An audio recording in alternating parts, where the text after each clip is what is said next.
இப்போது அடுத்த குட்டி, ரெண்டாவது குட்டி போகிறதுக்கு ட்ரை பண்ணுறா.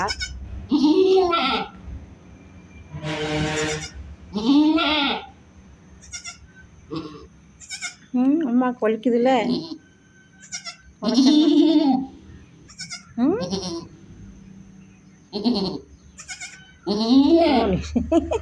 சரி சரி சரி, அம்மா அம்மான்னு பேசிக்கிறாங்க பாருங்க, 2 பேர் பேசிக்கிறாங்க பாருங்க. அல்ஹம்துலில்லாஹ்.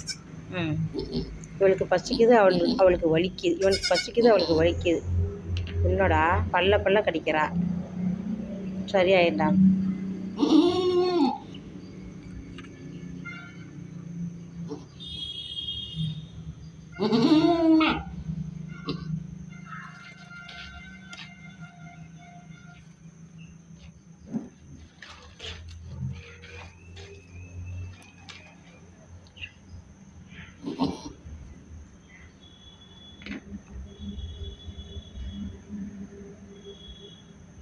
என் செல்லம் 14 மாதத்தில் 3 தடவை குட்டி போட்டிருக்கா. அல்ஹம்துலில்லாஹ். குட்டி போட்டு ஒரு வாரத்துலேயே கன்சீவ் ஆயிடுவா. ஆனால் அந்த 6 மாதத்துக்குள்ளே குட்டி போட்டுருவா. இந்த வாட்டி தான் 7 மாதம் கழித்து குட்டி போட்டிருக்கா. மாஷா அல்லாஹ். இங்கே பாருங்கள், அவனுக்கு பசிக்கு தான் இடம் தேடி அலையிறான் பாருங்கள். பசிக்கு தான் அவனுக்கு தேடிகிட்டே அலையிறான்.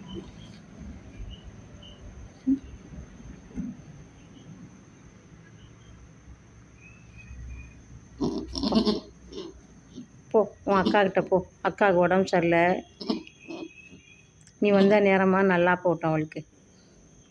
இன்ஷா அல்லாஹ்.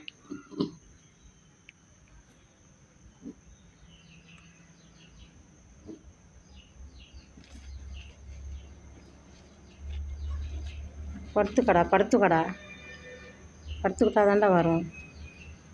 போய் அவனை போட்டு நச்சு போட போகிறான்.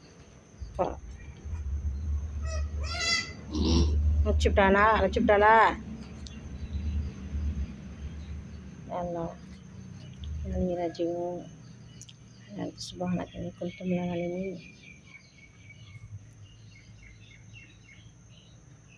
அவள் அவங்க அம்மா கூட இருந்துக்கிட்டா. உடம்பு சரியில்லாமல் அம்மா கூட இருந்துக்கிட்டா. அவங்க அம்மா விட்டு பிரியவே மாட்டா. எல்லாரும் துஆ செய்யுங்க ஃப்ரெண்ட்ஸ். அவங்க எந்த நேரமும் அம்மா இல்லாமல் இருக்கவே மாட்டா. 2 பேரும் ஒன்றாவே தான் இருப்பாங்க. இது பாருங்கள், கடைசி நேரத்தையும் பாருங்கள், அப்படியே அணைச்சிக்குவா. அவன் எப்போதும் 2 குட்டி தான் போடுவான். இந்த வாட்டி ரொம்ப வயிறு பெருசாக இருந்துச்சு ஃப்ரெண்ட்ஸ். 2 போட்டாலே போதும். அல்ஹம்துலில்லாஹ். மிதிக்கிறா, போட்டு அமுக்கிறாதடா.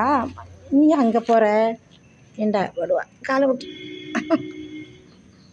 கால் இப்படி படுத்துக்கோ, ஃப்ரீயா வரட்டும்.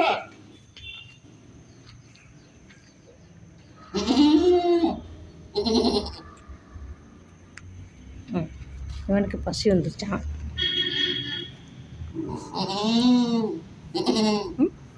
வரான்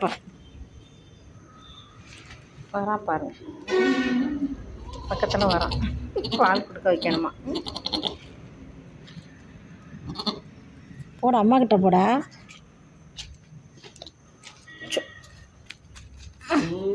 கொஞ்சம் நேரம் இரு.